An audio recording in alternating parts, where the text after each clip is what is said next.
All right, everybody, that is a live shot of Tahrir Square in Egypt. As you know, we just heard from Egyptian President Hosni Mubarak. He's just spoken. He insisted he will stay in power until those September elections, but he has outlined plans to change the constitution and delegate authority to his vice president. Joining us to talk more about this is Ashraf Hegazy. He's executive director of the Dubai Initiative. That is the joint partnership between Harvard University's Kennedy School of Government and the Dubai School of Government. Ashraf, it sounds like a mixed message. Is it? Is this enough for the protesters to stop?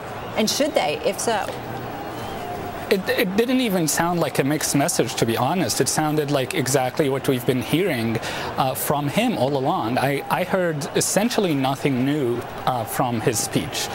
And the confusion here is that what he said is not what the military has been saying for the past several hours. So it's unclear whether the military is on board with this plan or whether the military had a plan in place and he has gone against it, in which case I suspect that the military won't allow him to stick to his plan right now. I have to say that there was a little confusion here because when he said that he would hand over power to Omar Suleiman, it sounded like the crowd erupted.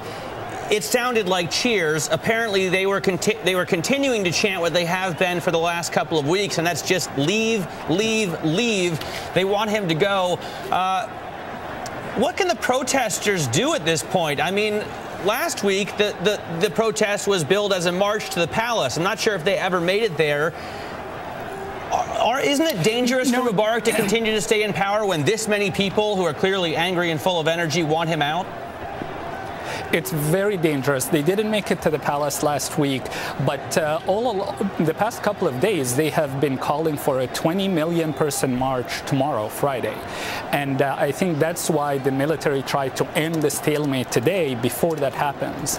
If by tomorrow morning nothing has changed, you will see a massive increase in the number of people on the streets.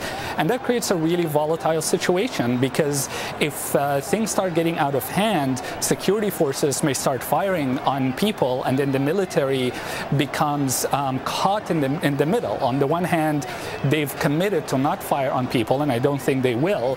On the other hand, you don't want to see a situation where the military and the security forces are exchanging fire.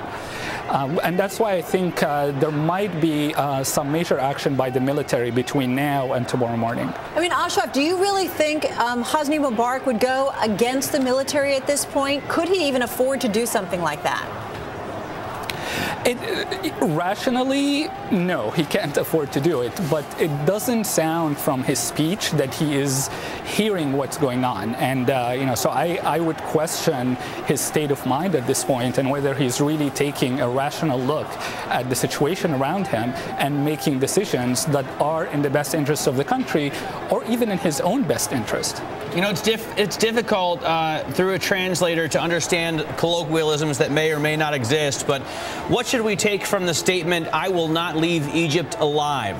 I will die in this country"? I mean, is he drawing a line in the sand? Is he really digging in his heels here?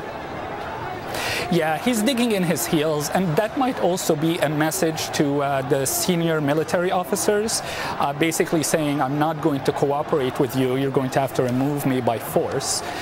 But how they take that and how fast they react, I think, is going to be critical. I doubt he's going to be assassinated because that will not reflect well on the people around him. But it's certainly possible for him to be arrested by the military, to be placed under house arrest or even taken out of the country in order to protect him from masses who probably want to do him physical harm. Ashraf, can we assume by President Mubarak saying that he's delegating the authority to his vice president, to Omar Suleiman, I mean, can we assume that that means he's in charge right now, the vice president, or not necessarily?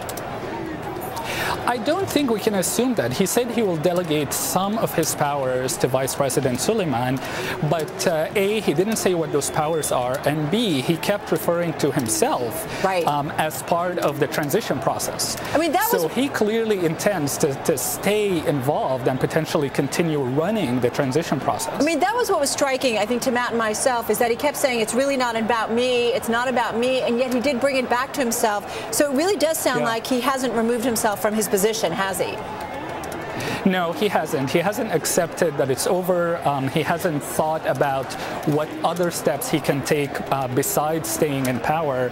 And I think at some point, everyone around him will realize they really can't follow him. He's just completely out of touch with what's going on, and he's placing the entire country in a very precarious situation.